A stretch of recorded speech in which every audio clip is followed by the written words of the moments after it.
के थहिया न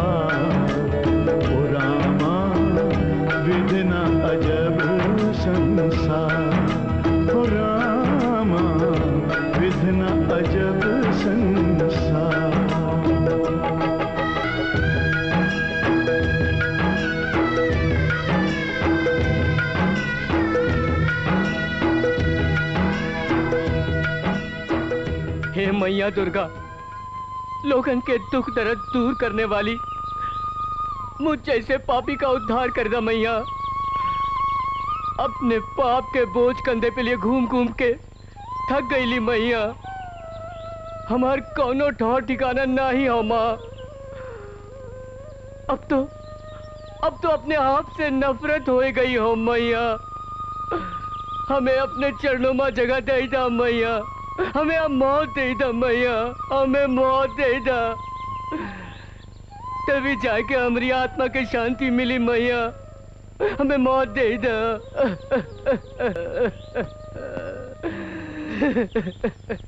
नहीं नहीं बड़की माँ, हमो बाबा के दर्शन करे जाइबे। दीदी, रोहित इतना जल्दी स्कूल से कैसे आ गए हो? रोहित ने बताया है कि पहाड़ी वाले मंदिर में कौन संत आयो है। सब मास्टर और बच्चे लोग दर्शन करने गए हुए। ये ले जल्दी छुट्टी हो गई। हुनमंता यह के घर लेके आए। देखा ना कितना जिद करत बा, कहत बा हमहू दर्शन के जाइबे। दीदी, अभी हम मंदिर में पूजा करत रहली कि एक देवी जैसी कन्या आके कहने लगी कि पहाड़ी वाले महापुरुष के दर्शन करी आओ, तुम्हारी मुराद पूरी हो जाएगी। काहे ना हम भी वो महापुरुष के दर्शन करी आए। हमार मन कहत हो कि विजय के बारे में वो जरूर कुछ जानकारी दी है। अरे पगली, ओ को हम कहाँ कहाँ नहीं खोजे। वो निर्मोही तो ऐसे गए कि पलट के देखा भी नहीं कि भैया भाभी जिंदा भी बाटे कि मर गई ले।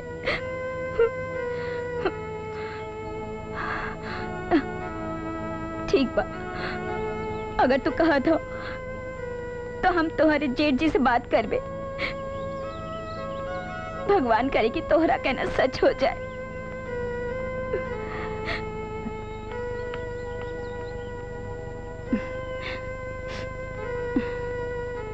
देखा बेटवा, जिद नहीं करत हैं। तुम्हारी बड़की माँ तुम्हारे बड़े बाबूजी से बात करे गईली हैं। हम भी बाबा के दर्शन करे जाइबे। सच्ची?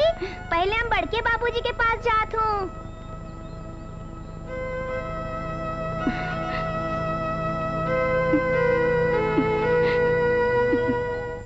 मुनीम जी, अब तक कितना बोरा गेहूं गोदाम से निकाल के बेचे हो? मालिक 50 बोरा निकाले रहा, लेकिन बाजार के भाव ठीक न रहने के कारण 10 ही बोरा बेच पाया हूँ। बाकी का 40 बोरा वापस गोदाम में रखवा दिया हूँ। और ये रहे 10 बोरा के पैसे फुल करके। सर जी पैसा गिन के तिजोरी में रख जी मालिक। सुनी जी, आपके तो खाइले पियले के कुछ होश रहत नहीं, लेकिन बेचारा मुनीम जी और सज्जू भैया के तो भूखी मत मारो। अरे अभी ये काम खत्म हुआ है, छुट्टी करी के हम आ ही रहे थे, लेकिन तू अचानक यहाँ कैसे? एक तो बात करे आइल बाटी, सुन लिया पहाड़ी वाले मंदिर में कौन बहुत बड़ा संत आइल बाटे। हाँ ठकुराइन, सुनता मऊ बाटे क्यों सबके दिल के मुराद पूरा कर देत बाटे फू फू करके। बहू कहत रही काहे ना हम लोगन भी वहाँ हो आई। शायद विजय के बारे में कोनो जानकारी मिल जाए। हम सबके दुख का रोग लगाए के चला गई विजय। हम ओके बहुत खोज ली, अब तक हार गई ली। तारा, तू तो ओके देवर नहीं बेटा समझ के पालत रही ना, लेकिन हमरी तुम्हारी तकदीर माँ औलाद के सुख ना ही लिखल रहल। अब वो हमरा कैसे बन सका था? ऐसे न कहो जी, विजय कहीं भी रहे सुखी रहे और हमरे आपके दिलों में बसा रहे। एक ना एक दिन वो जरूर मिल जाए। सुनी जी, काहे ना चली के हम बाबा से मिल आए। अच्छा, अगर तोरे सबके यही इच्छा बा तो हम वहां भी चला था। सभी लोग तैयार हो जाओ। बाबूजी हाँ कही दी है ले, चला बड़की माँ जल्दी से तैयार हो जा।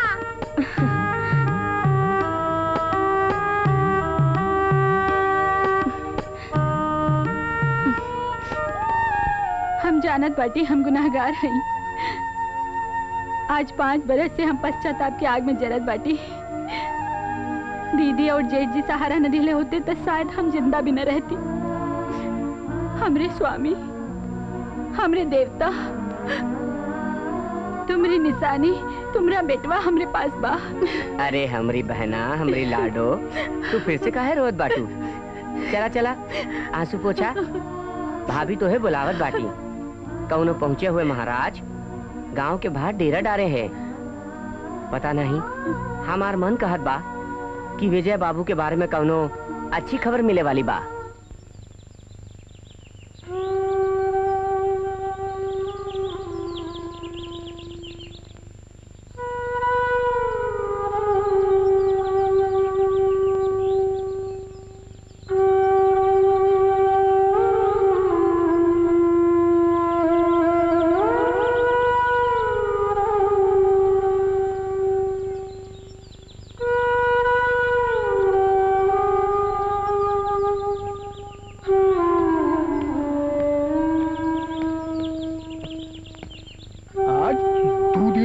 साधु पुरुष के भूखे प्यासे बैठल और ऐसा तो कोई सिद्ध पुरुष ही कर सकेला।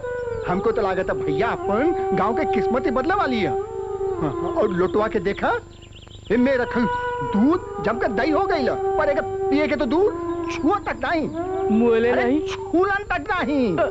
अरे लखू भाई, हमें तो ये जरूर कोनो पाखंडी ढोंगी डाकत बा। काहे कि 2 दिन तक बिना खाए पिए केहू आदमी जिंदा नहीं रह सकत बा। चुप रहा। पहली बार कोई मनई गांव के कल्याण खातिर आइल बा और तू ओके ढोंगी बता बड़ा। बहुत दिन तक तू गांव वालन के बेवकूफ बनेला और ज्यादा बकर बकर कैला ना तो उठा के फेंक दे गंगा में। नंगा? अरे नहीं नहीं नहीं, हमार प्रिय जजमान, हमने कहले के मतलब ई बाकी तनिक ठोक बजा के साधु के परखला। अगर ये सचमुच में पहुंचल महात्मा है तो हम खुद इनके सेवा करके तैयार बाटी। गुरुर ब्रह्मा गुरुर विष्णु गुरुर देवो महेश्वराय नमः।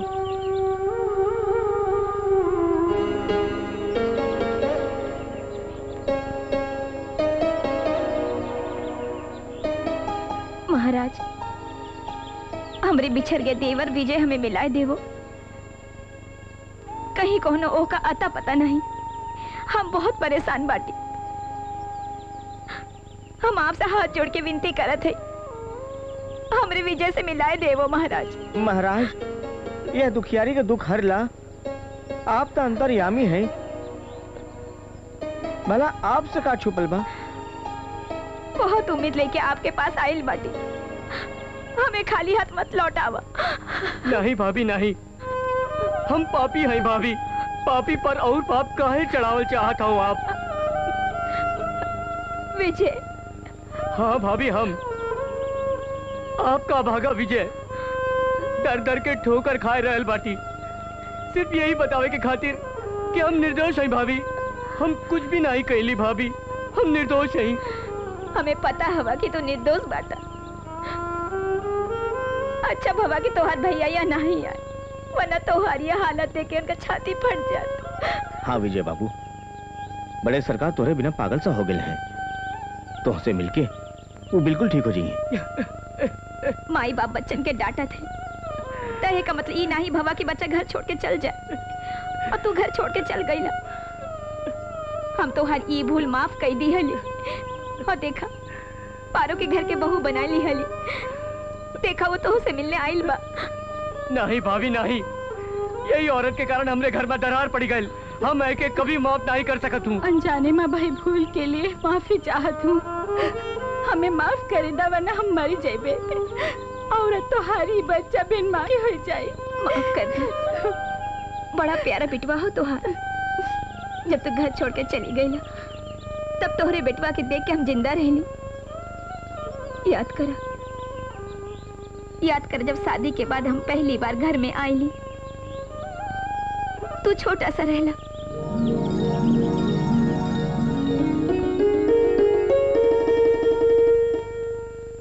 सदा सुखी रहा बेटा, सदा सुखी रहा। भगवती मैया हमारी बहू के इतना शक्ति दे कि यह घर की जिम्मेदारी निभाए सके। बेटी, ये हमार दुर्भाग्य हो कि आज तुहार साथ जीवित नहीं है, वरना आज हमारी जगह वो तुहार स्वागत करती। खैर, जवन ईश्वर के मंजूर। बेटी, आज हम तुम्हें एक और जिम्मेदारी सौंपत बाटी। यह बिन माँ के बच्चा विजय के तुहरे स्नेह और ममता के जरूरत बा। तू अपनी ममता के आंचर यह के सिर पर डाल दा बेटी। हमके तोहरा से और कुछ ना चाहिए। दीदी, ये हमारी बड़ी बहन पार्वती है। विजय के माई के स्वर्गवास के बाद आज तक यही हमारे घर संभाले रखी। सौभाग्यवती रहा बेटी। दूधन नहा पूतन भरा, भगवान सुहाग बनाए रखे। हमरे दिल में यही अरमान बा, भगवान तो सब तरह सुखी रखे बेटवा।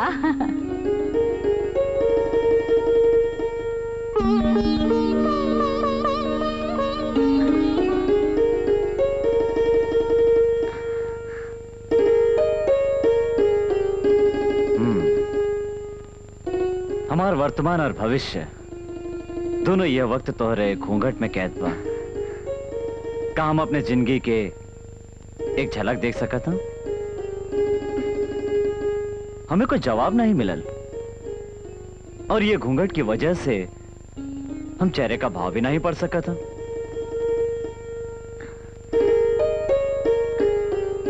का ऐसा नहीं लागत हो कि ये घूंघट हम दोनों के बीच में दीवार बना हुआ हो?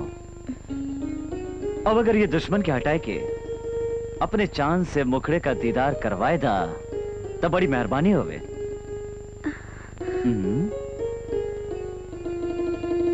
लगत है नेग यानी मुंह दिखाई चाहे। हाँ? तो एक नहीं दोनों हाथ बाहर निकाला, कहे कि नेग बहुत भारी बा।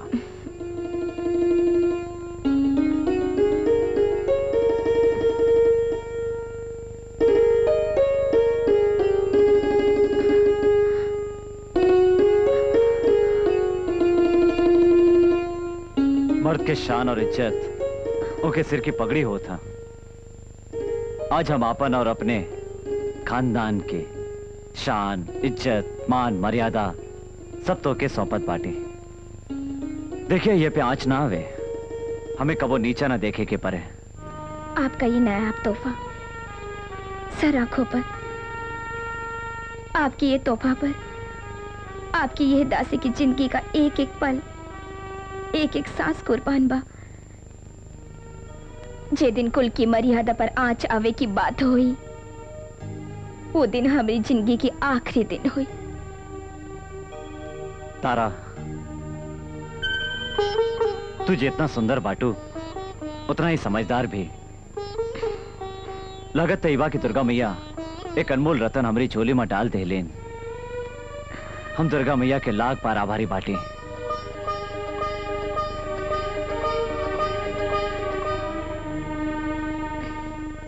अरे नहीं ना, नहीं अब ऐसा जुलम मत करा।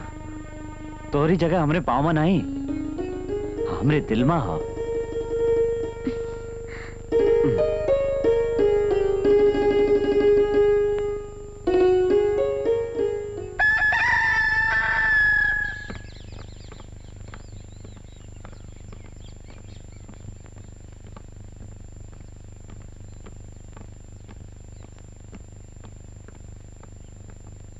अरे हनुमंता जी तू जल्दी से जाए के गैया के चारा डाल दे और दूध निकाले के तैयारी कर। जी मालिक।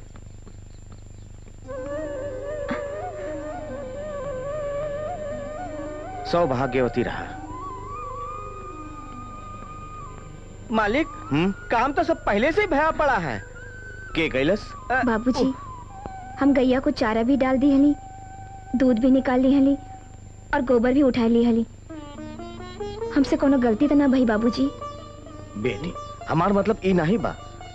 हम तो ई सोचत बाटी कि अब तोरे हाथ के मेहंदी भी ना सूखल और अब तू ई सब। अपने घर गृहस्थी के काम में कबो मेहंदी रुकावट नहीं होते है बाबूजी। आप स्नान कर लें, हम नाश्ता तैयार करत बाटी। बहू हाँ? ई चाबी हमरे घर और भंडार के हो, अब तू ही एका भी रखो। अरे रखा बेटी, माता भगवती तुहार रक्षा करी है। जीती रहो, जा।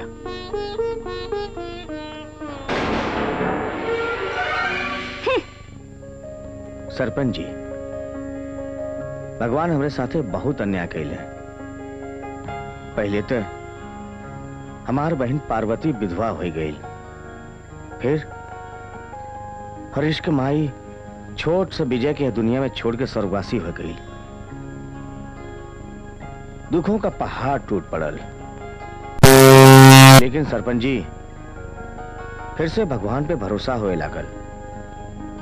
काहे कि हमरे ये घर में सर्वगुण संपन्न लक्ष्मी जैसन बहू आ गई। ये तो बहुत खुशी के बात बा ठाकुर साहब। भगवान करे कि यह हवेली के खुशियाँ सदा बनल रहे। सरपंच चाचा, जब ये घर में लक्ष्मी जैसन बहू आए गइल बा तब पार्वती की का जरूरत हो? अरे ई तू का कह रहल बाटू बहिना? देखा दीदी, बहू अपने जगह होली और बहन अपनी जगह। और तू इतना जल्दी जाए के तैयारी काहे कैलू? नहीं भैया, हम कौनो नाराज नहीं बाटी। दरअसल बहू आए के सब जिम्मेदारी संभाल लिहलीन। हम अपने जिम्मेदारी से मुक्त हो गईली। अब हमके काशी लौट जाए के चाहिए।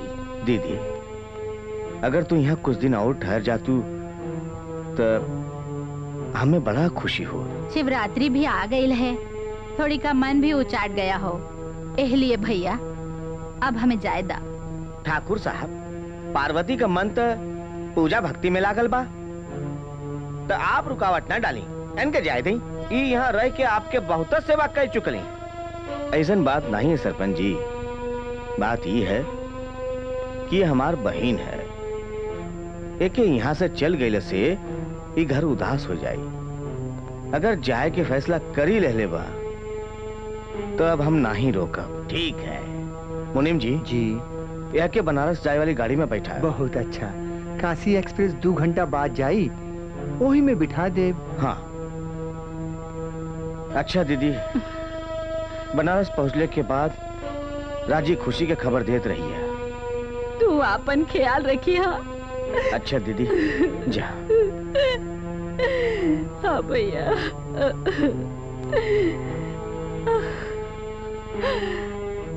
हम चलत हई। जा जा।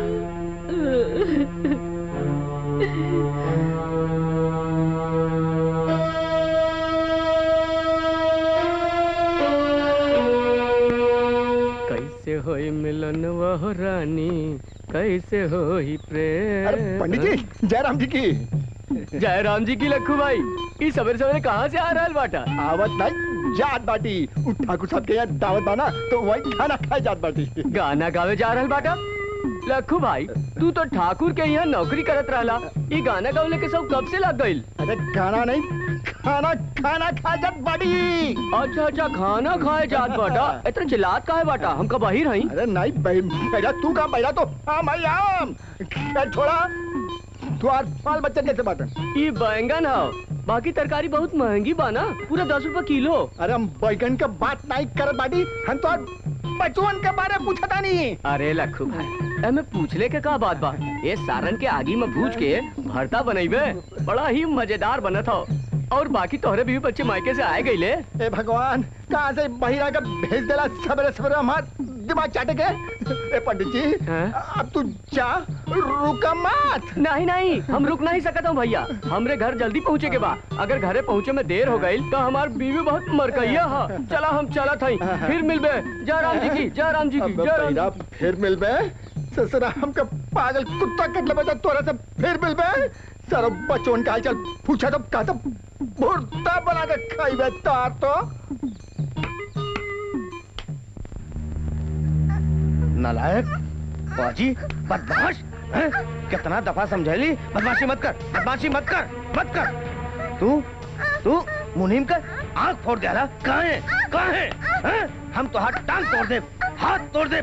और बदमाशी कर रहा है? मालिक, मालिक तू चुप कर। हाँ बेटा, जाइए से। बदमाशी करता है? मालिक, मालकिन, अरे गजब हुई गवाह। छोटे मालिक है ना, गुल्ली मार के मुनीम जी के आंख फोड़ दले हैं। बड़े मालिक पीटत बाटे, बहुत मारत बाटे उनके। हाय राम, बाबूजी के गुस्सा तो बहुत भयानक हो। जल्दी चला जी, जल्दी चला। हाँ चलो। हाँ चली। हम कहते शांति से जिए देवे कि नहीं? हाँ? बाबूजी, बोल, बाबूजी, कहेगा बाबूजी? हरीश बेटा, ये मुनीम जी के आंख फोड़ दे, उनके हॉस्पिटल भिजवा पड़ल। देखा, देखा तोरे कारण बाबूजी के कहा लो गइल बा। का हो गई बा सबके केहू दुश्मन भी नन्ना बच्चा के इतना बेरहमी से नहीं मारत हो। ये जानबूझ के तो मुनीम जी के ना ही मरले हुई है। तारा तोरे लाल प्यार ने एको बिगाड़ के रख दिया है। जानत हो आजकल ही आवारा लेकिन के साथे बदमाशी करत बा है। बहू मत बिगाड़े है बच्चा के, कहीं ऐसा न हो जाए कि यह बच्चा के कारण तो है खून के आंसू बहावे के पड़े। माफ करी बाबूजी, आप ही एक दिन विजय के हमरे हवाले किए रहे। अब एक ही अच्छे बुरे की जिम्मेदारी हमार हो। चला। हनुमंता, मुनीम जी के लोग कौन से हॉस्पिटल ले गए हैं? सरकारी अस्पताल में लेके गए हैं मालिक। बाबूजी हम मुनीम जी के देखे हॉस्पिटल जात बाटी। हाँ हरीश बेटा, तू जल्दी जा, अगर उनके कोनो चीज की जरूरत पड़े तो ला के दिए। जी अच्छा बाबूजी। हे भगवान, मुनीम जी के जल्दी ठीक कर दा, जल्दी ठीक कर दा। विजय, हम आखिरी दफा कहत बाटी उठ जा। ठीक बा, अगर तू खाना नहीं खाईबा तो तोहार कसम हम भी खाना नहीं खाईबे। एक तो गलती, ऊपर से इतना नखरा। देखा तोहरे कारण न बाबूजी हमसे बात करत बाटे न तोहर भैया। ठीक बा, जब तू सबके सब हमसे रूठल बाटा तो हम भी माई के चल जाइबे। नहीं भाभी माँ नहीं, हमके अकेला छोड़ के ना जा, हमके माफ कर दा। हम बाबूजी और भैया सबसे माफी मांग लेवे, हमके छोड़ के ना जा भाभी माँ। ना रो बबुआ, ना रो। अरे तू ही तो हमारा अच्छा बेटवा हो, हमारा राजा बेटवा हो। लेकिन कोनो भी ऐसा खेल ना खेला कि केहू के जान चल जाए। ठीक हो?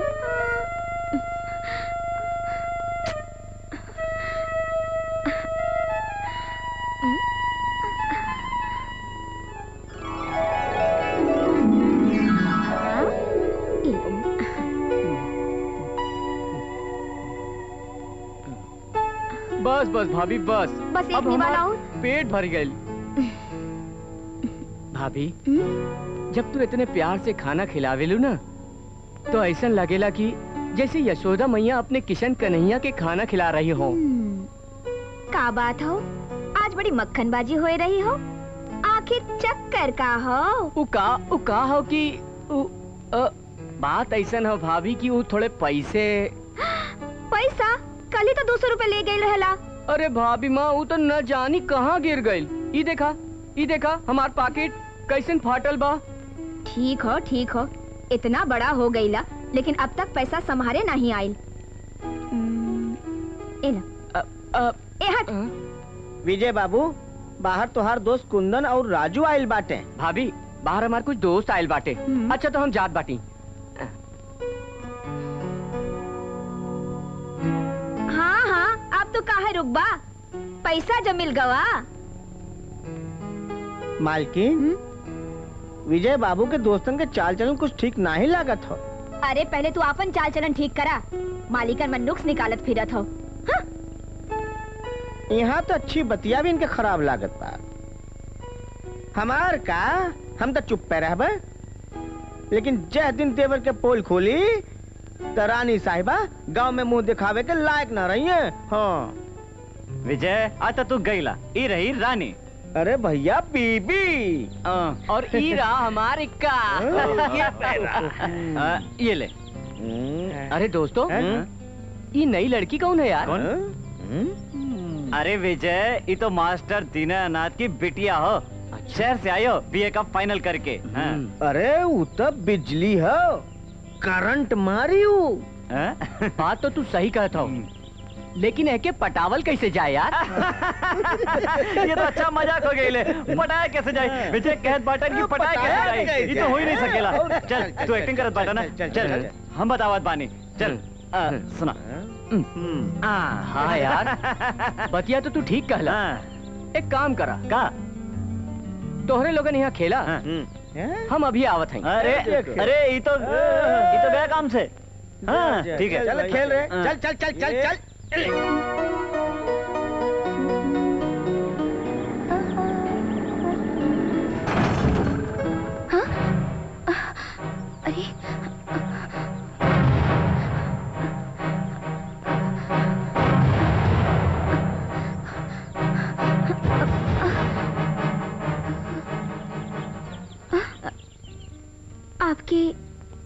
आपके चोट तो नहीं लागल ना? चोट तो बहुत भारी लागल बा, ऐसन की कबू ठीक नहीं हुई। मतलब? रजनी जी, हमरे कहले के मतलब ई बा कि कुछ बात बतावल नहीं जात, महसूस करल जात हो। दरअसल आपसे एक बात कहल चाहत बाटी, बुरा ना मनिहा। दरअसल बात यह हो कि हम आपके बहुत चाहिला। हमार नाम विजय हो, ठाकुर हरिश्चंद्र के भाई हैं, और हम आज शाम के गांव के बहरे जौन पीपल का पेड़ बा वहां आपके इंतजार करबे। अगर आप नहीं आई तो हम अपन जान दे दे।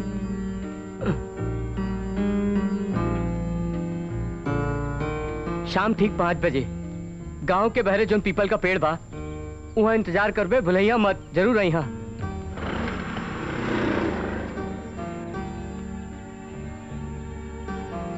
हमके यकीन नहीं रहल कि तू आईबू। अच्छा, पहले तो हमरे घर आईला और जान दिहले की धमकी दिहला कि हम यहाँ ना आईबे तो जान दे देबा। तब फिर ना आइले के बाद कैसन? एक बात बतावा, तू हमें देखला कब और तू हमें समझला कब? और ये प्यार इतना जल्दी तो है, हमसे प्यार कैसे हो गई?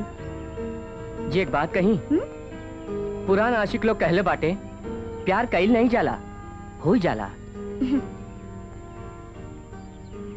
तो मिस्टर विजय, तू ये कैसे सोच ली है कि हम भी तो से प्यार करे लगबे? प्यार करेलू नहीं तो का भाई करे लग जाइबू। का है कि हम देख ले माँ ठीक ठाक ही नहीं, अच्छा घराना से भी बाटी। अच्छा, जे अच्छे घराने के लड़का होला ना, उनकी अगर केहू से प्यार हो जात हो तो ओके घर शादी के पैगाम भेजत है, ना कि ऐसे सुनसान जगह पे मिले के बुलावत हो। हमके तो तोहार रजामंदी चाहत रहल, ओके बाद हम भैया और भाभी के तोहरे घरे शादी के पैगाम लेके भेज देवे। यानी कि सब फैसला तो तू पहले से ही कर ली हला? फैसला कईल, रिश्ता जुड़ल तो ऊपर वाले के हाथ में हो। फिलहाल तू हमारे साथे चला, हम तोहे तोहरे घर तक छोड़ देत बाटी। चला चला।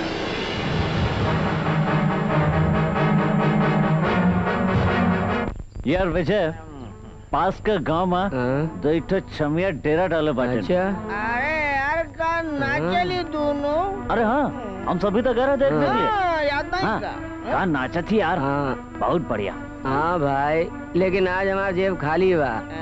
कल भाभी से 1000 रुपया लाया रहा, वो खाने पीने में खत्म हो गया यार। यार कुछ तो कर, कुछ तो बंदोबस्त कर यार।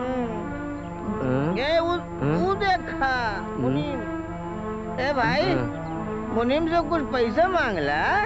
अरे यार, वो मक्की चूस सरवा का पैसा दे यार।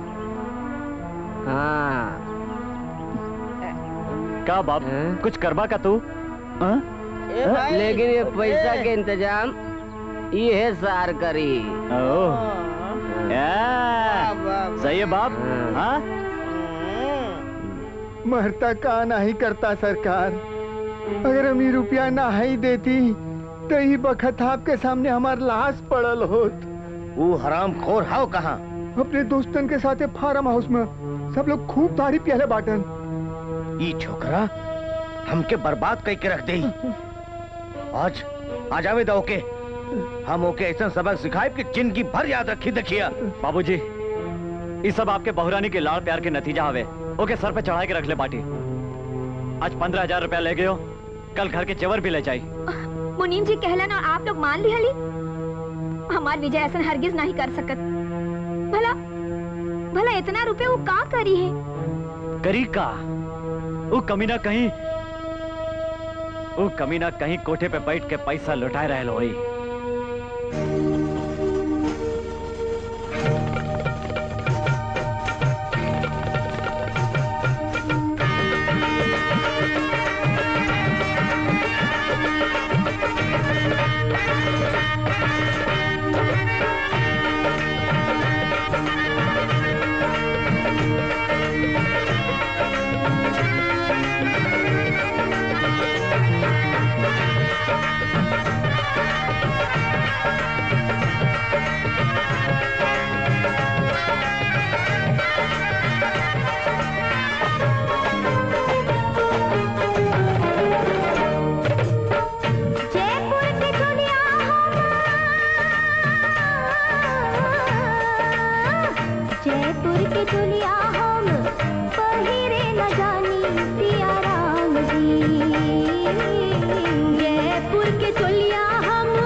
सिया राम जी, पिया रंग रसिया हमार सिया राम जी, छैला मन बसिया हमार सिया राम जी।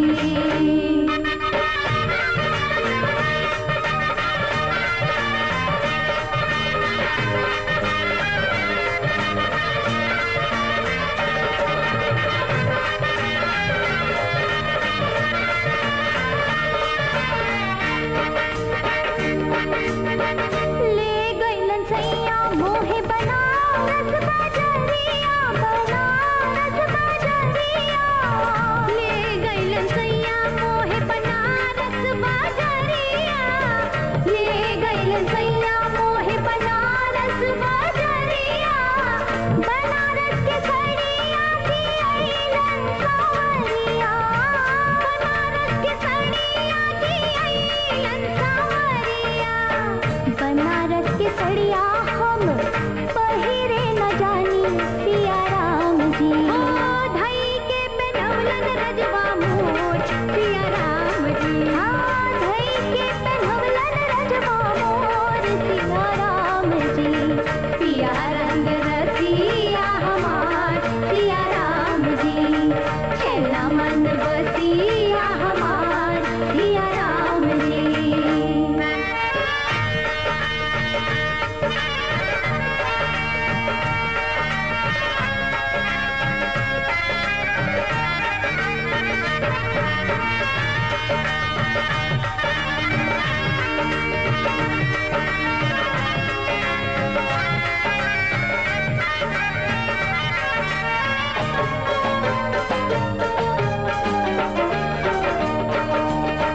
ले गइलन पिया मोहे पटना बजरिया, पटना बजरिया हो पटना बजरिया।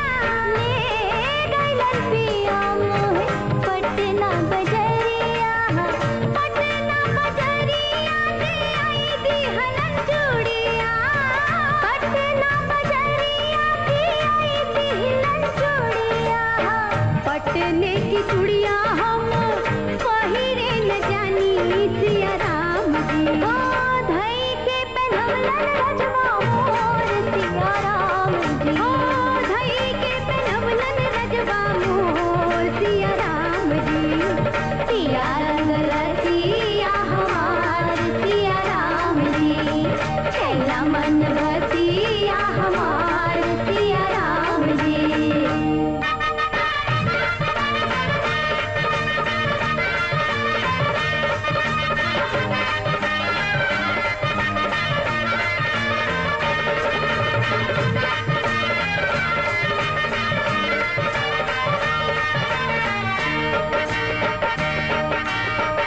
ले गइलन छैला मोहे बरेली बजरिया, बरेली बजरिया। ले गइलन छैला मोहे बरेली बजरिया, ले गइलन छैला मोहे बरेली बजरिया।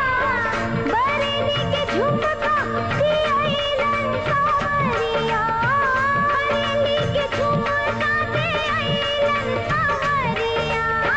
बरेली के झुमका हम पहिरे न जानी सिया राम जी, बरेली के झुमका हम पहिरे न जानी सिया राम जी। धई के पेनवलन रजवा मोर सिया राम जी, ओ धई के पेनवलन रजवा मोर सिया राम जी। पिया रंग रसिया हमार सिया राम जी, छैला मन बसिया हमार सिया राम जी। पिया रंग रसिया हमार सिया राम जी, हो छैला मन बसिया हमार सिया राम जी। अगु सब ए लइको बा ए अबे वो लौंडे ठाकुर यदवीर के सामने तोरी खड़े होने की जरूरत कैसे हुई? अरे ओ ठाकुर, अगर तू ठाकुर हवा तो हम भी ठाकुर हैं। अबे के काले रे लौंडा कह को बोला। अरे एक मिनट देख मुखिया, ये का हो रहल बा? अरे वीर कुंवर सिंह, शांत हो जा। चला ठाकुर साहब, अभी नादान हो, बच्चा हो, अभी नया खून हो, चलिए ठाकुर साहब चलिए चलिए देख लिया चला अरे देख लिया जाए सरव के चल ई का करत हई ठाकुर साहब ई चाकू तो हटाई अरे हम मर जाइबे तोरे जैसन जलील मुखिया का मर जाइले बेहतर हो अब देखो ना वो 2 टक्के के लौंडे की हिम्मत कितना बढ़ जाई अरे सरकार आप तो बेकार परेशान होत बाटी उ लौंडा बिल्कुल तैयारी होल के हाल रहल उधर अगर वहां कुछ पूछने जा हो जात ना तो आज जैसे आप मुखिया के जान लेते बड़ा वैसे हमरो जान ले लेते ना सरकार आप ठंडा हो जाई सुन ले मुखिया आज बोल दिया वो राजा ठाकुर से आज के बाद अपने लौंडे पे लगाम लगा के रखे वरना अरे ठाकुर साहब ये तो अच्छा भइल कि हम वहाँ मौजूद रहली वरना ठाकुर युद्धवीर सिंह न जानी का कर बैठते हम बड़ी मुश्किल से उनके समझौली कि विजय बाबू राजा ठाकुर साहब के छोट लड़का हमाए अभी नादान हमाए वरना वही रात खून खराबे के नौबत आ गई रहल जबनिया संभाल के बात करा मुखिया यहाँ पाली गांव के ठाकुर भी चूड़ी पहन के नहीं बैठल बाटे जाके कही दा युद्धवीर सिंह से कि जेल से आके उनके 2 महीना भी ना भाईल और फिर से उनके चर्बी चढ़ गई हमें नहीं मालूम कि कल रात विजय मरीचा गांव काहे गयो रहा और वहां कब हवा अगर विजय ने कोनो गलती की हो तो हम ओके समझाए देवे और अगर ठाकुर युद्धवीर सिंह बदतमीजी करी हाँ तो हम उनके ईंट से ईंट बजाए देवे जाके कही दा ठीक बा मंजरे ठाकुर हम ही आपके संदेश उन तक पहुँचाए देवे लेकिन आप हमरे पर काहे बिगड़त हई हम तो आप युद्धवीर सिंह के साथ मरीचा गांव का करने गए रहे आप अगर यही तरह से काम करते रहे तो अगली बार चुनाव में आयल मुश्किल हो जाई ये बात याद रखिए अब आप जा सकते हैं ठीक बा ठाकुर साहब प्रणाम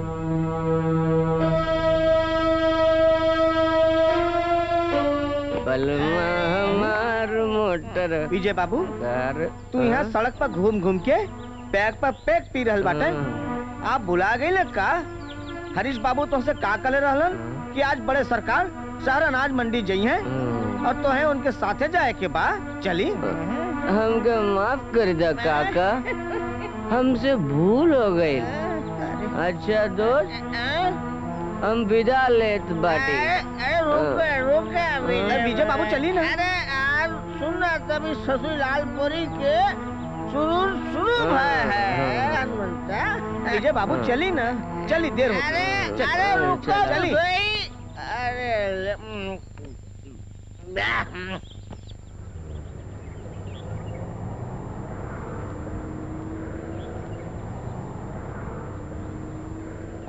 काका बाहर निकला बाबूजी आ गए लन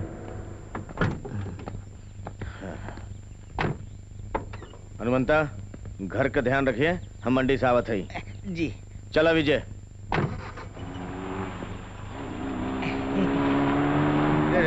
संभाल के गाड़ी चलाओ ध्यान से ठाकुर साहब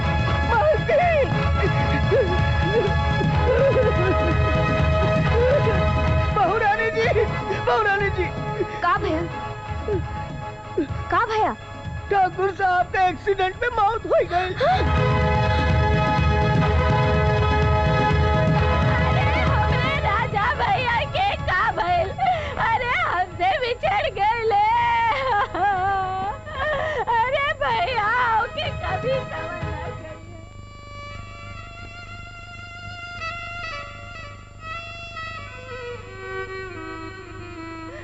हाय हाय हाय विजय ने हमरे भैया के जान ली है अरे वो पापी है वो हत्यारा है हे भगवान कभी ओके माफ न करिया कभी ओके माफ न करिया बुआ जी होने के कौन टाल सकेला भगवान बाबूजी की आत्मा के शांति दे अरे हमरे भैया के तक काशी विश्वनाथ के चरणन में स्थान मिली हाँ लेकिन बहू हरिश्चंद्र कहाँ हवे वो दिखाई नहीं देत बाटे वो बाबूजी के अस्थे चुने गई बाटे हाय हम जैसा न भागिन अपने भैया के अंतिम दर्शन भी न कर पाली हमरा राजा भैया हमें छोड़ के काहे चले गए ले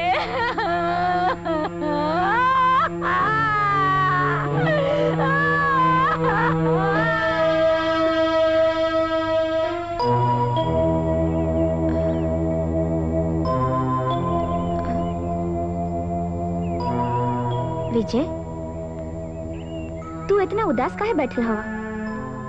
तोहरे इतना उदास रहले से बाबूजी वापस तो नहीं आई गई हैं। कुछ बोलत भी नहीं हवा। एक तो तू इतना भारी गलती कईला और ऊपर से ऐसन बैठल बाटा कि जैसे कोप भवन में बैठल हवा। तोहे भैया भाभी से माफी मांगे के चाहिए। विजय। रजनी, भैया और भाभी हमके कबू माफ नहीं करे हैं। तू ये कैसे सोच ली हला कि वो लोग तुहे माफ नहीं करी है? अरे वो लोग तो तोहार बड़ा हवे और बड़ा हमेशा छोटा के माफ कर देते हैं। और ये वक्त भैया के तोहार जरूरत हो, उनके तोहार जरूरत हो। तोहे उनके साथ कंधा से कंधा मिलाए के उनके साथ रहे के चाहिए, ऐसे चुप नहीं बैठे के चाहिए। तू ठीक कहत बाटू रजनी, हम अभी ये भैया भाभी से जाके माफी मांगबे। भैया भैया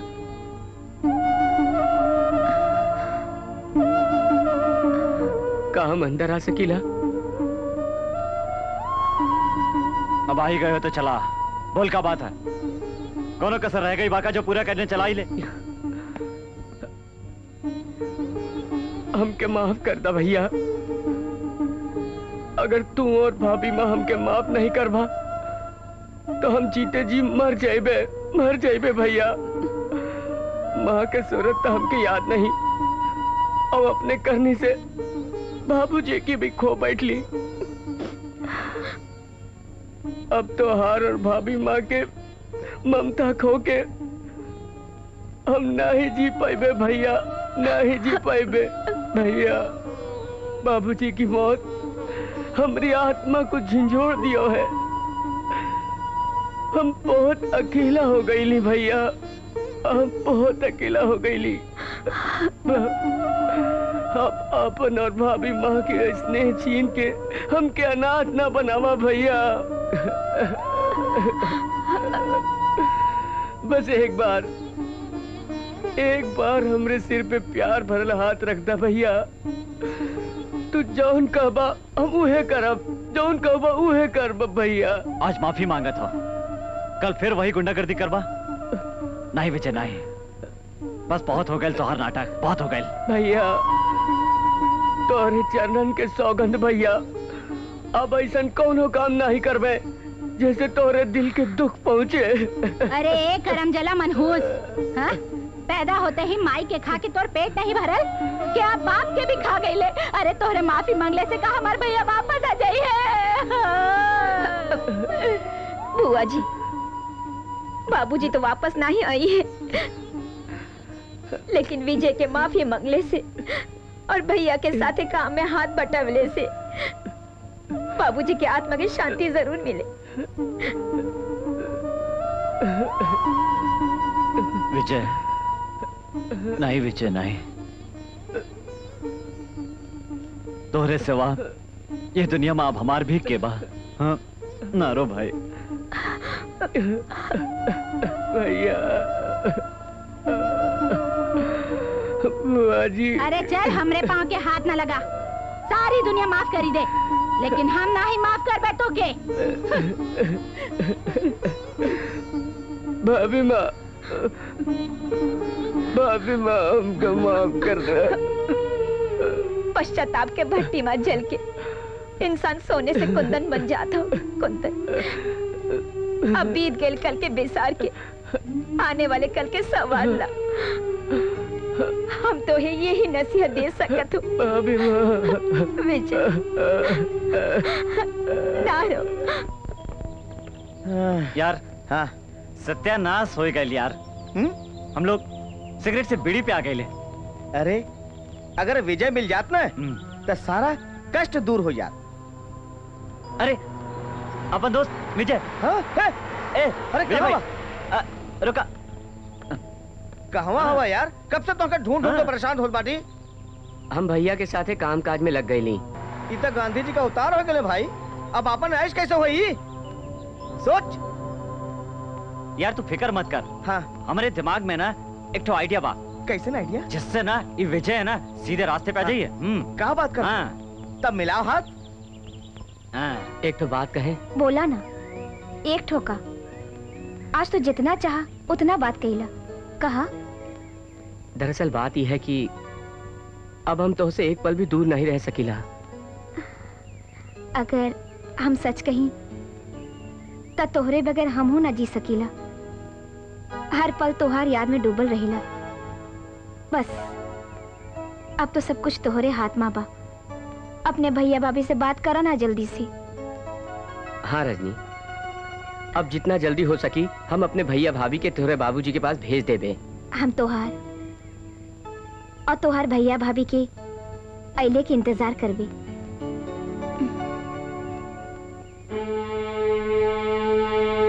अच्छा बच्चो, तो यहाँ रंगरेलिया मनावल जात बा।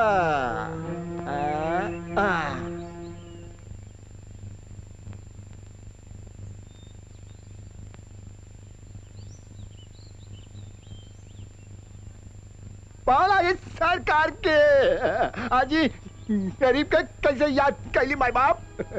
हमें तो से शिकायत बा लखुआ। शिकायत? मगर सरकार हमसे ऐसा कौन सी गलती हो गई बा? गलती जरूर भई है, मगर हमें कसूर सिर्फ तोर ही नहीं हमरो भी बा। आपन घर बसौले के विषय में कबो तो के बताइबे ना कहीं। तो एकर मतलब है कि सरकार आदि के बात करत बाटन अपनी। तू तो जानत है लखुआ, आज तक हमें कोनो लड़की पसंद ना आई। ये बात तो है। अब एक थी आयल या पसंद, एली हम तो के याद कैली। तब मालिक हुक्म करी, अता पता बताऊं लड़की के करे अभी जाइब काम मुखिया जी।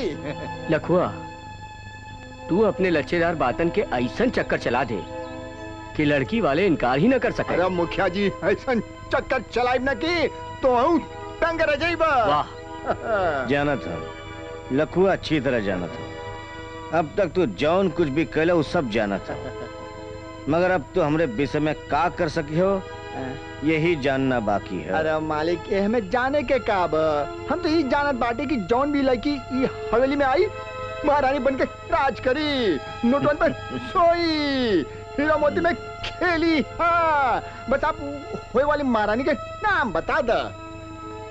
मास्टर दीननाथ का बेटी रजनी नाम है ओकर। दीननाथ की बिटिया रजनी?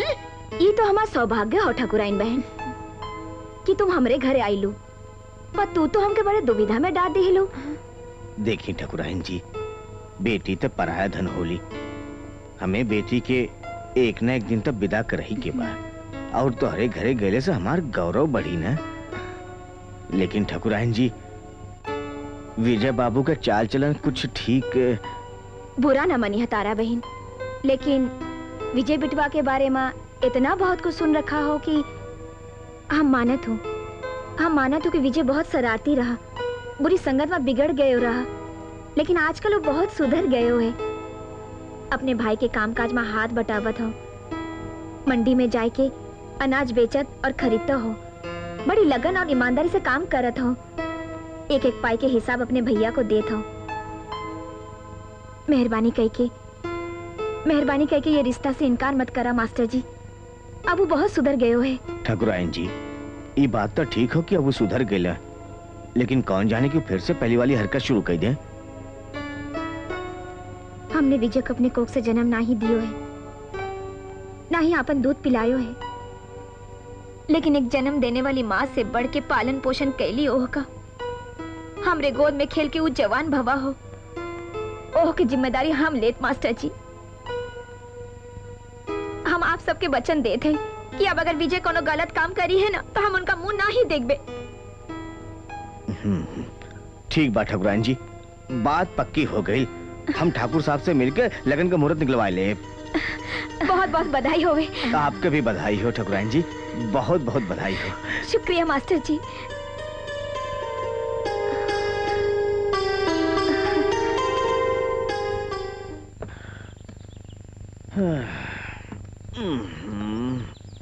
मास्टर जी अरे लखू नमस्ते मास्टर जी। नमस्ते नमस्ते। कहाँ जात बाटा? जात नहीं बाटी, आवत बाटी। आप के करे हमरे घर आवत रहा। हाँ। अरे भाई घर में जौन कह रहा यही बोलता ना। यही बोल दे। हाँ। कहा ना कि हम ठाकुर युद्धवीर सिंह के रिश्ता लेके आल बाटी आपकी बिट्टी रजनी के लिए। आपकी बिटिया राज के राज। आपको तो पता है ना कि अपने ठाकुर साहब खानदानी रईस बाटन कौनो बात के कमी नहीं होई दिए ना। लखू तू बहुत देर कह दहला। हम अपने बिटिया के रिश्ता ठाकुर हरिश्चंद्र के छोटे भाई विजय सिंह के साथ तय कर दिया। अरे मास्टर जी हाँ। हम देर कर दिया और तू जल्दी कर दिया सब बराबर। अरे हम तो मजाक करता नहीं, लेकिन तनिक सोच बिटिया के हाँ जागत हो, दामाद करोड़पति मिलत हो तो कान तर पड़ा था। तोड़ दावे रिश्ता संभाल के बात कर लखू। अरे मास्टर जी तनिक सोचा ठंडे दिमाग से। रिश्ता भइले के बाद तो मला माल हो जाइबा, पैसा वाला हो जाइबा, तुआर माली हालत सुधर जाई। होश में रह के बात करा लखू। बेटी का रिश्ता जौन घर में तय कर दिया जाला वो घर के पानी भी पियल हराम समझल जाला। का पुराना जमाना का बात लेके बैठ गया तो हूँ। वैसे ठाकुर जी कहले रहलन कि हम तो आराम में राजी करके लौटी। बहुत हुई गवा लखू। अब तू अपन बकवास बंद कर और जाए के अपने युद्धवीर सिंह से कह दियो। कह देब यही कह दियो कि नाजो से पली अपनी बेटी 20 साल की रजनी का वह 50 साल के बुढ़ऊ के साथ हम शादी कब नहीं कर सकते। हम तो कह दे, मगर याद रखिया कि ठाकुर से दुश्मनी बहुत महंगी पड़ी। जा बोल दे अपने युद्धवीर सिंह से। सोच ला। जा जाता नहीं। बेवकूफ नालायक कहीं का। अरे सरकार मास्टर का बच्चा तो ना कह दिया ला। का बकवास करता नालायक? नालायक बकवास नहीं, सही बात करे तो सरकार। हम तो के काम बनाए के लिए भेजे रहली, बिगाड़े के नहीं। हम तो के कब माफ ना करब। काहे नहीं करबा? मार का कुछ बा। जब मास्टर मना कर दिया तो हम क्या कर सकते? कान मुका जी चुल्ली भर पानी में डूब मर। अब कौन ऐसा तरकीब सोच कि सांप भी मर जाओ लाठी भी ना टूटे। हाँ, तरकीब तो बस सरकार, अगर मुखिया हमारे साथ दे तो। हमरे ईमानदारी पे शक जिन करा लखू। हम ठाकुर युद्धवीर सिंह के लिए अपन जान भी दे सकीला। ऐसी बात तो ना। अगर यूं हो गवा ना तो बन जाई ठाकुर साहब पे काम। हो जाए, जरूर हो जाए। और ये दफा जरूर कामयाबी हुई ठाकुर साहब। काहे की शराब और शबाब ओकर पुरान कमजोरी हवे। अच्छा भाई कि तू हमें मिल गई पारो। वरना ये गांव में तो हमार क्यों सहेली भी ना रहे। अब तो से ढेर सारी बतिया कर सकत है, दिल की बतिया भी कह सकीला। रजनी तुम कितनी अच्छी हो। अच्छा तू भी तो कितना अच्छी बाटू पारो। अच्छा पारो तू ऐसा ड्रेस जिन पहना करा। तू कल हमरे घरे आई है, हम तो है एक तो प्यारा सा सूट देबे। सच्ची हमार भी ऐसा कपड़ा पहने के मन करे। अच्छा कल हमरे घर में जागरण बा और कल तू हमरे घर आई है और तो है हम एक तो प्यारा सा सूट पहनाइबे। फिर देखिया तू भी हमरे जैसन लगबू।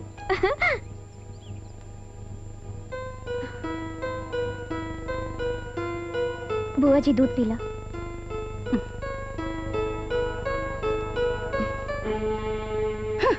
ढोंगी।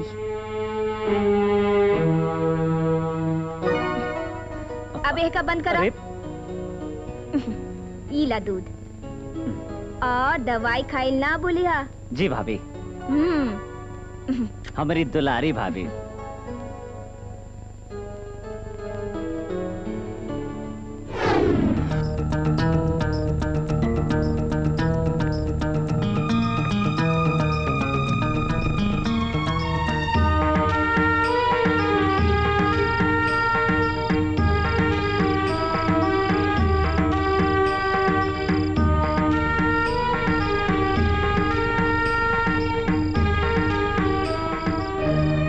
भाई मजा। हरिश्चंदर उठा। कब बात हो बुआ? अरे जाए के अपनी आँखिन से देखा तो हर सती सावित्री आधी रात में का गुल खिलावे गई हो। का बात करत हो बुआ? अरे का बात करत हूँ, जाए के देख ला अपनी आँखन से।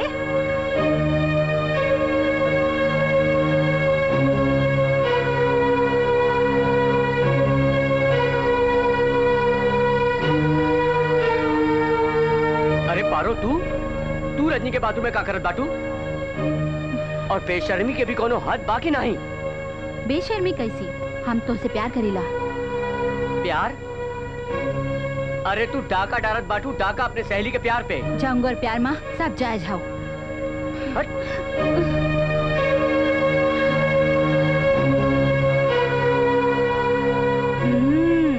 यहाँ भी बिस्तर खाली बा।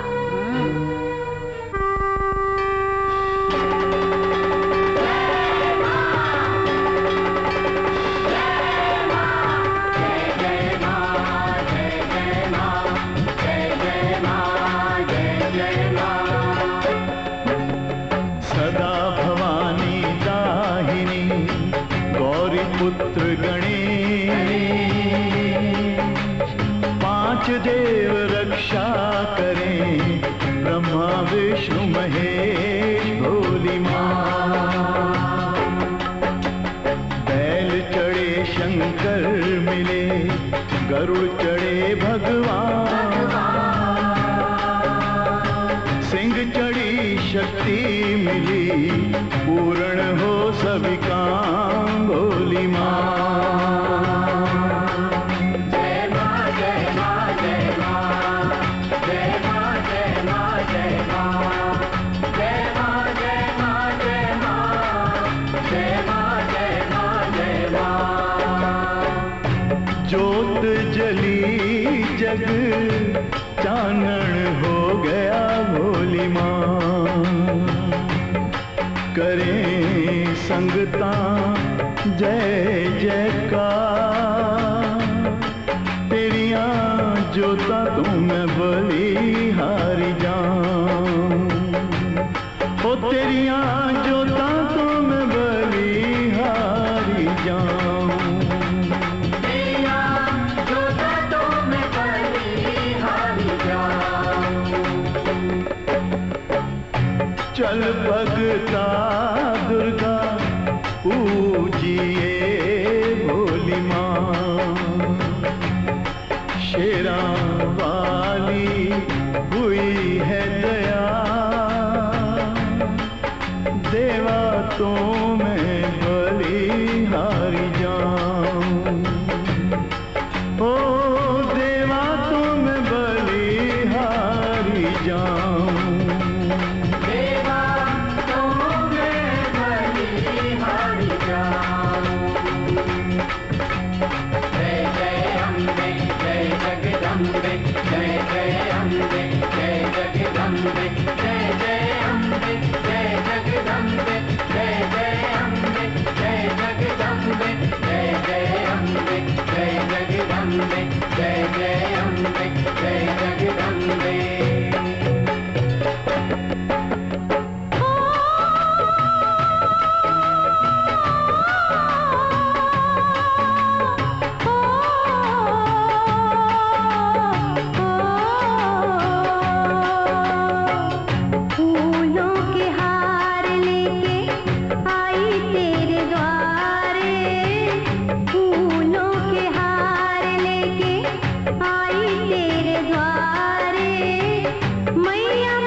ये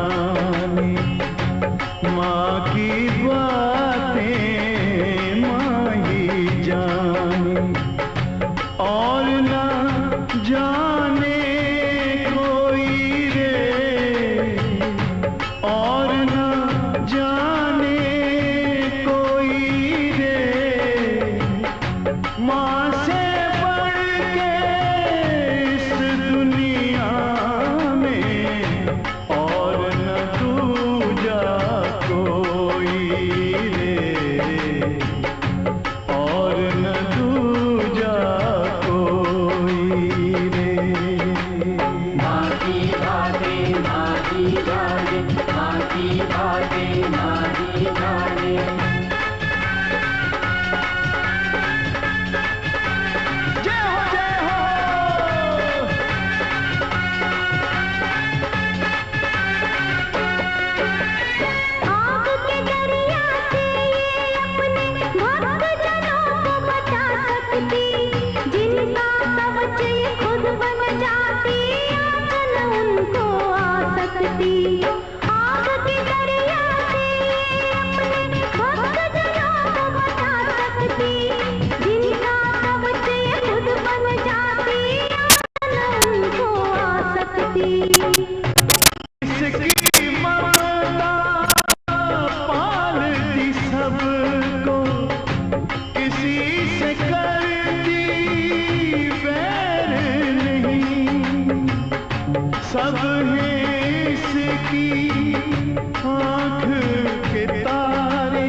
के तसल्ली केहू पर इल्जाम लगावले से पहले सोच लिया करा बुआ।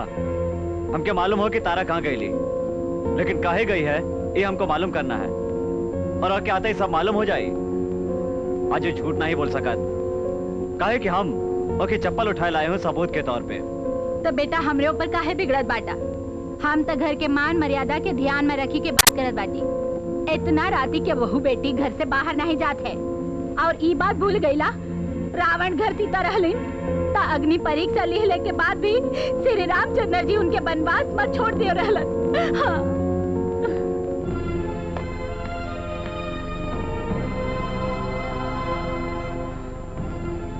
आज पहली बार तारा हमका धोखा देली।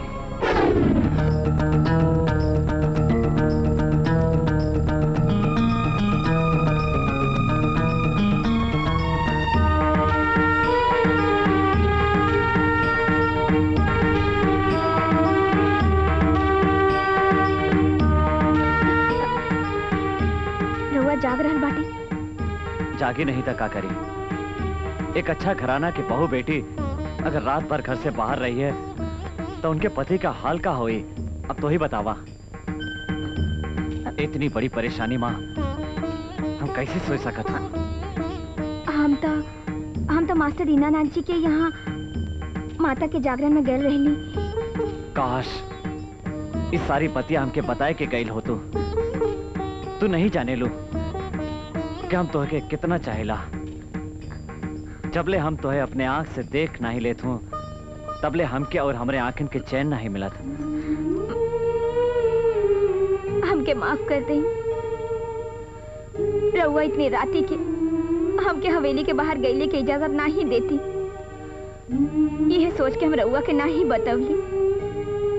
हम विजय के सुधरले खातिर दुर्गा माता की नारियल और चुन्नी चढ़ावे के मन्नत माने रहली। हमसे बहुत भारी भूल हो गई। हमके माफ कर दी है, हमके माफ कर दी है। उठा तारा।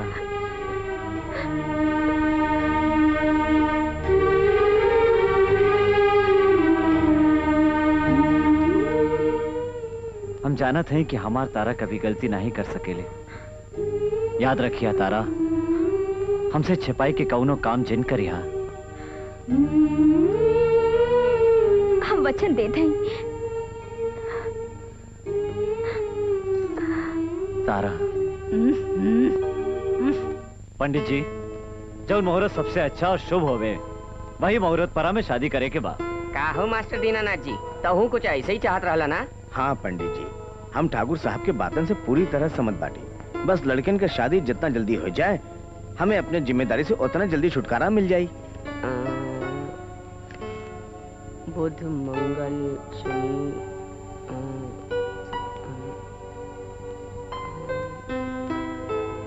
हाँ तो ठाकुर साहब, वैसे तो होली के जाते ही एकम तीज भी शुभ मुहूर्त बा, लेकिन 21 और 27 के भी बहुत बढ़िया मुहूर्त है। अब जौन भी आपके पसंद आवे वो दिन शादी रख लीन जाए अम्बे माँ के आशीर्वाद लेके। हमरे ख्याल से 27 तारीख ठीक रही, कारण कि दिन भी गुरुवार हो और तैयारी करे के कुछ समय भी मिल जाये। का ठाकुर साहब? हमें कोनो एतराज नहीं, 27 ही पक्की कर लीन जाए। ठीक हो जजमान, तो 27 पक्की रही। बाकी हम चूल्हा चौकी हल्दी के समय निकाल के अभी भेज देवाएं। अब हमें आज्ञा दा। ठीक है पंडित जी, इला अपन मुहूर्त निकल लेके दक्षिणा। बाल बच्चन के आशीर्वाद दिया, चिरायु रहा, यश बाढ़े, भंडार भरा रहे। अब हमके भी आज्ञा दे ठाकुर साहब, हम घर जाए के खुशखबरी रजनी के माए के देते हैं। जरूर जरूर, काहे नहीं। अच्छा मास्टर जी, नमस्कार। नमस्कार। पाए लागू ठाकुर साहब। अरे अब आवा सज्जो, हम तुम्हारी रास्ता देखत रहली। बैठा। आप हमके याद कैली मालिक। हुकुम माई बाप, हम आपके कहा सेवा कर सकीला? देखो सरजू, तारा और रत्ना की असलियत का हो ये तू भी जानत हो और हम भी जानत हैं। हमके जात समाज गांव बिरादरी के कोनो परवाह नहीं बा। जौन भगवान के मंजूर रहल ऊ भइल। अब सच्चाई ये हो कि तू हमार साड़ू भाई हवा। ठाकुर साहब, आप तो हमार अन्नदाता हैं, मालिक हैं। हम तो आपके पाँव के धूल बाटी सरकार। आपके मान मर्यादा पे कोनो आँच ना आवे, एह लिए आज ही हम अपने पूरे परिवार के साथ ये गांव छोड़ के कहीं दूर चला जाए ठाकुर साहब। अरे ये तू का कहत बाटा सरजू? हम तो गांव से निकाले खाते नहीं बुलाए बाटी। हम तो यही सोच के बुलावली कि हमार एक बाजू विजय हो और दूसरा बाजू भगवान ने तोहे बना दियो, और तू गांव छोड़ के गैले की बात करत बाटा। नहीं सरजू नहीं, तू गांव छोड़ के गैले के बजाय आज से हमार सब खेत खलिहान संभारा और मजदूरों से काम करावा। और हाँ, आज से ही तो हमका ठाकुर साहब, मालिक, बाबू साहब, सरकार ये सब कल छोड़ी दा। अरे तू तो हमार साड़ू भाई हवा। हमके भैया कहा। अरे अरे इका करत हो?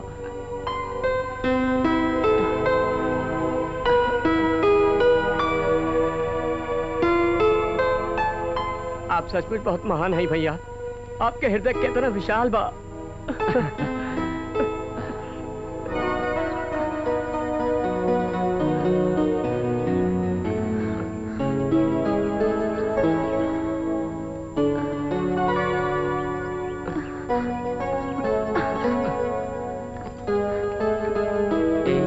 नहीं विजय, अभी कुछ नहीं। काहे? ये सब शादी के बाद। शादी के तो अभी 2 दिन बाकी हो।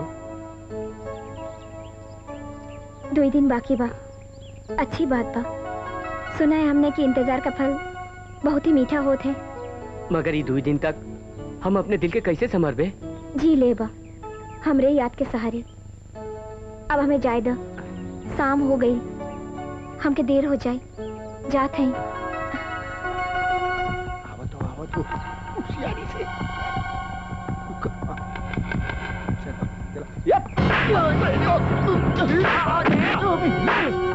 भाग ले तो क्यों? हमके जैसे मालूम भाई कि विजय के कुछ लोगों ने घायल कर दिए। हमने तो पांव तले जमीन ही खिसक गई। अगर खून से लथपथ कपड़ा देख के था हम पर भी बिजली गिर पड़ी रही, लेकिन अभी पहले से ठीक हो। डॉक्टर देख के गईलन है। क्या समय कहलन कि जख्म जल्दी भर जाए। अच्छा, आप फिक्र ना करें। हाँ। विजय के देख के तो हमके थोड़ी तसल्ली हो गई। थोड़ी का जलपान तो कर ले। समधन जी, आप तो जानत हैं कि बेटी के घर का हम पानी भी ना पी सकते। पी ले खाद बादाम डाली के दूध बनावल बा विजय के लिए। तनी चख के देखी।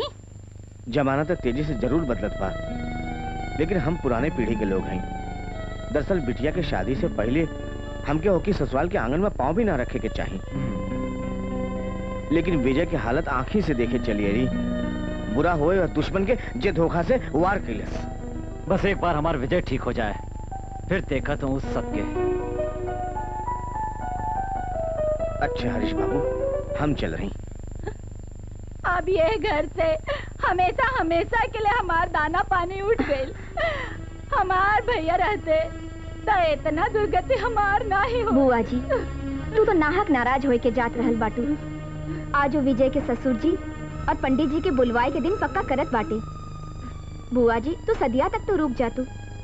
अरे ये चिकनी चुपड़ी बतिया ऊ हरिश्वा जोरू के गुलाम हो ना, ओके सुनावा। और ऊ कलयुगी विजय ओकरे लिए तो हम कभी न रुकबे। विजय तोहरे बेटवा के समान हो।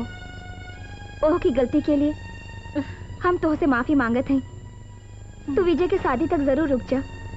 हम विजय के भैया से कहबे, वो खुद तो के बनारस छोड़ाई हैं। और सुना, हमके बनारस छोड़ाई हैं। यहाँ स्टेशन तक केहू जाए के तैयार नहीं खे, बनारस छोड़ाई हैं।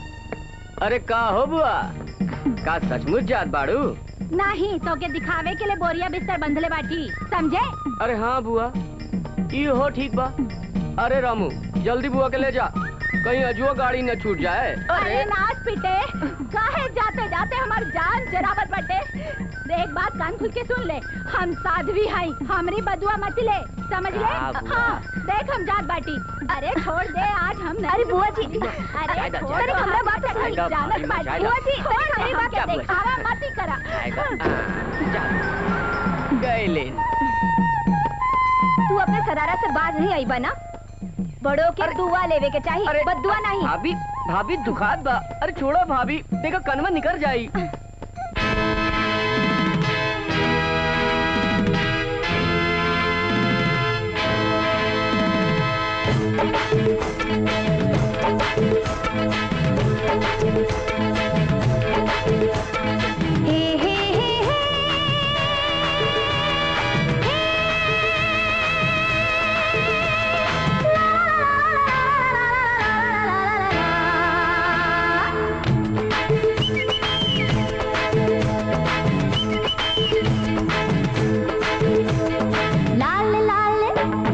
लाल लाल लटकर अनार, देख देख सुगवा पड़े न बीमार।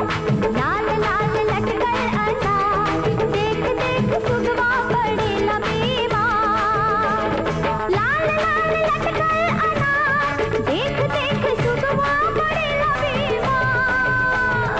हाय हाय हाय हाय, लाल लाल लटकर अनार, देख देख सुगवा पड़े न बीमार।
चिड़ैया रे भूलल डगरिया बुझवा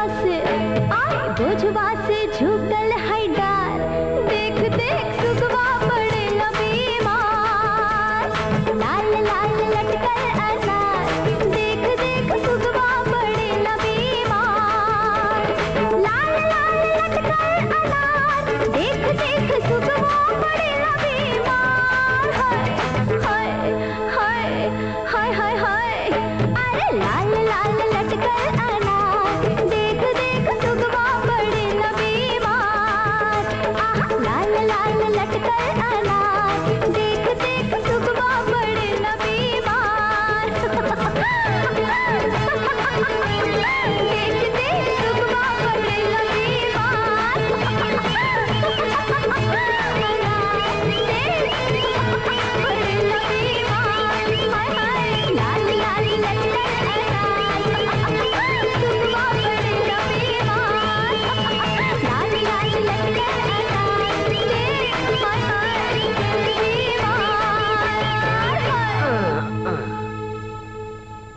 शाबाश मिर्ची शाबाश भाई मान गई तो के इले अपन इनाम। ई नहीं ठाकुर साहब, आपके दुश्मन नंबर 1 पूरी तरह बेहोश होए के आपके कदमों में पड़ल बा।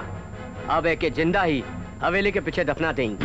बेवकूफ मुखिया, एके मार दिहले और दफना दिहले से सीधा इल्जाम हमरे ऊपर ही आई। काहे के सारी दुनिया जानत हो कि विजय ठाकुर का दुश्मन हम ही बाटी। अब तो एक इलाज कुछ ऐसन करे होई कि सपुआ मरी जाए और लठियों भी ना टूटे। ये बात तो ठीक कहला मुखिया। उठाओ एके।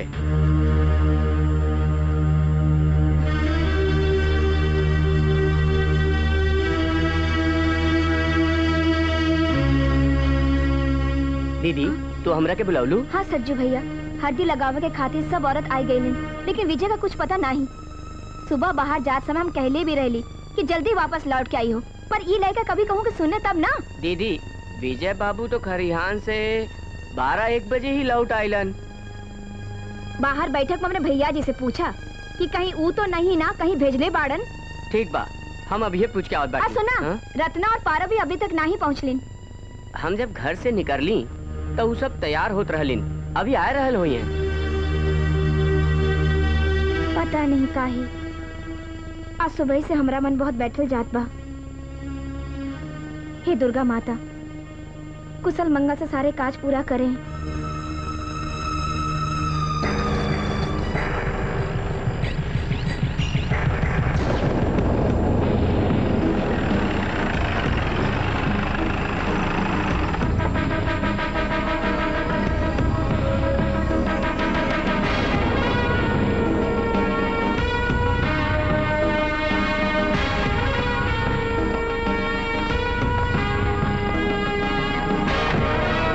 डाल दो हरामखोर पिल्ला के रेत पर। अब जब तक एके होश आई, शादी के मुहूर्त निकल चुकल हुई। ना ही वक्त पर घरे जाई और ना ही शादी हो पाई। जीप बांध के पीछे लगा दो। लेकिन ठाकुर साहब, यहाँ विजय का वफादार नौकर करण भी रहता हो, अगर वो यहाँ आ गए तो बचना मुश्किल हो जाएगी। वारे हमार माटी के शेर, लागत है डर से छाती फाटत हिया। अरे वो आई तो वह के भी मौत का नींद सुलाई दो। और विजय के जिंदा छोड़ दी हल्का उचित रही ठाकुर साहब। हाँ मुखिया, ये लौंडा और एक का भाई अपने आप के बड़ा 30 मार खा समझत रहे। अब हम चाहते हैं ये अपने चतुराई के तमाशा अपने आंखन से देखें। अब मास्टर दीनानाथ जब एक के शराब के नशे में धुत देखी हैं, तो सारे गांव में कोहराम मच जाई। अरे भैया, मास्टर दीनानाथ से कहवे भैया कि यही मंडप में अपने बिटिया की शादी ठाकुर युद्धवीर से कर दा भैया, वरना जिंदगी भर कुंवारे बैठे के परे भैया। कसम उस्तरे के धार की भैया, कसम उस्तरे के धार की। ठीक, बिल्कुल ठीक। समझदार आदमी हमेशा गरम लोहा पर ही चोट मारे ले। हम मास्टर दीनानाथ के इतना मजबूर कर देवे कि वो ठाकुर साहब के ही अपन दामाद बना ली हैं।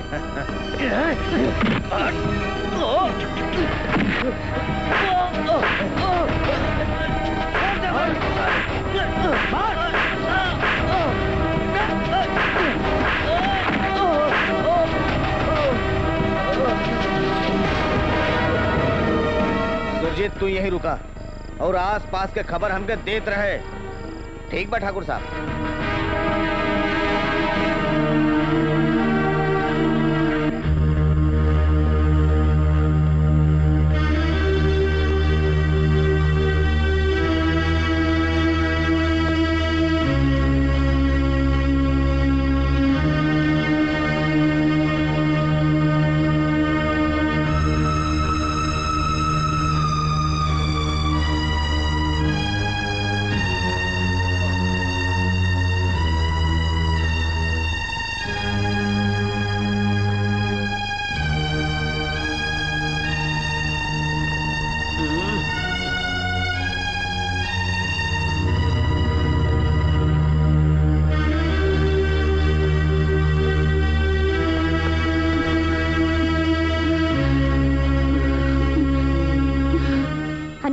जी? मंदिर में फूल का टोकरी भिजवा दी है? हाँ मालकिन भिजवा दिए हैं। और वो मिठाई का टोकरा विजय के कमरे में रख ले का? हाँ वो अब ही रखवा देते हैं। जल्दी रखवा दी। ठाकुराई तो बहुत घमंड रहा कि तो आज दो चरित्र में तो पता है कि शादी के दिन का गुल खिलावत बा का कर रहल बा? अरे वो बारों के साथ रंग रलिया मनाल रहल बा। थप्पड़ हमके नहीं वो के मारा। अगर ये बात झूठ निकलना ना तो तोके जिंदा जलाए देवे। जलाई दिया। चला दिखाई तो के चला।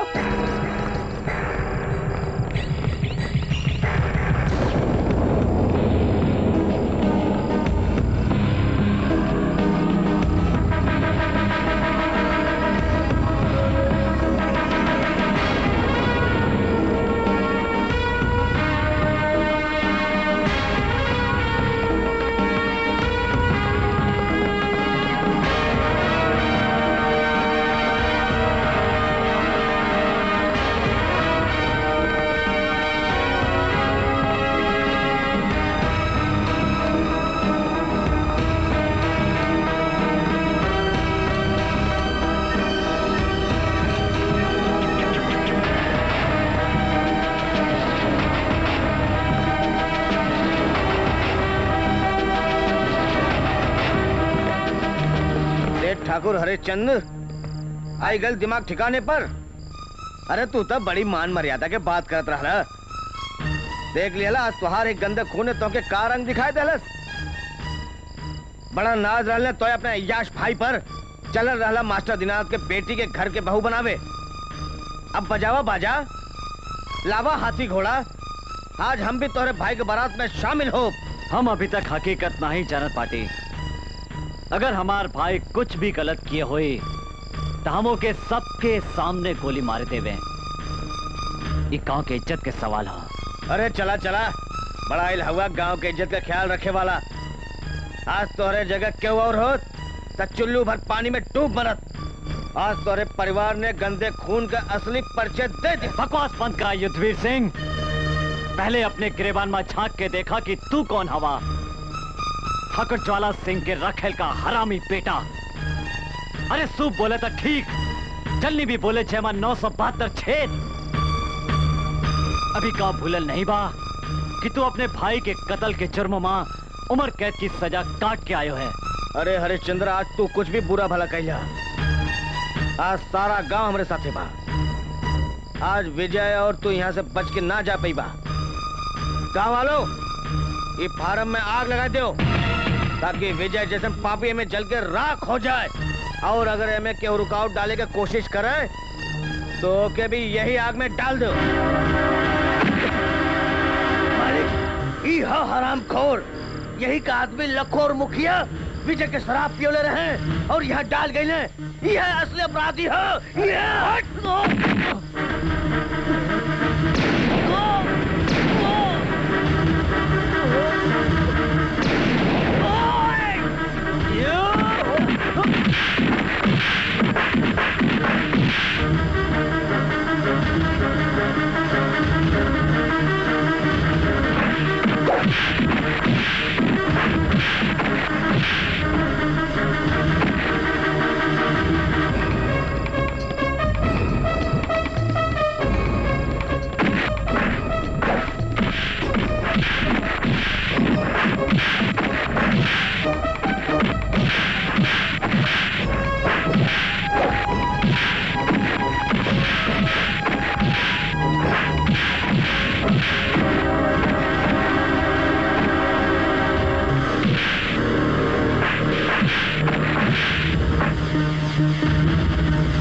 खबरदार, कोई अपनी जगह से नहीं हिलेगा। हवलदार, गिरफ्तार कर लो सबको। अरेस्ट हिम। बहुत हो गए नाटक, बहुत नाटक हो गए। मत छुआ हमरे बेटी के, हत्यारा मत छुआ। तू तो हमें बर्बाद कर दिया। कहाँ बाटिन ठाकुराइन, कहाँ बाटिन तारा देवी? अरे तू तो हमसे वादा कर ले रहा ना कि विजय अब सुधर गई हो। का अरमान हमरे दिल में रहल, हमार बिटिया दुल्हन बनी, शहनाई बाजी, डोली उठी, सब कुछ खत्म हो गए ठाकुर, सब कुछ खत्म हो गए। हमरे बिटिया के वापस लाए दे ठाकुर, हमरे बिटिया के वापस लाई के दे दे ठाकुर। मुंह लटकाए के काहे खड़ा बाटा ठाकुर, हमरे बिटिया के लाई के दे दे। बाबूजी, बाबूजी,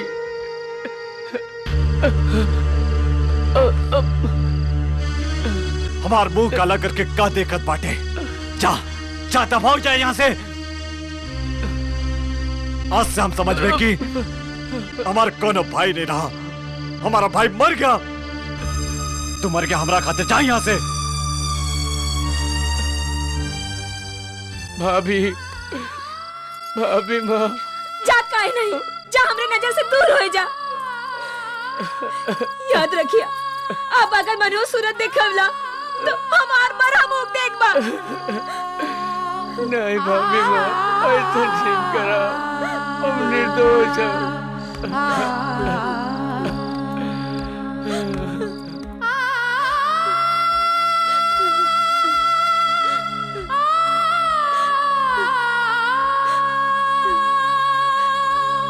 देखा जी,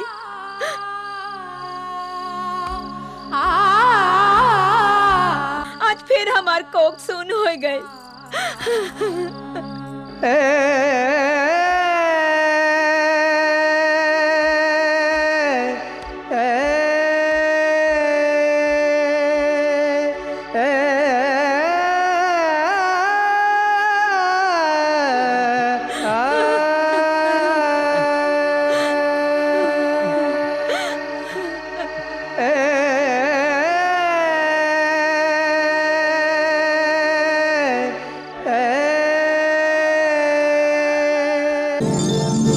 छोटे बाबू, छोटी बहू बहुत तपस्या कली है, बहुत तपस्या कली है। अगर उनसे कोनो गलती हो गई है तो माफ करती है, ये हमार विनती है।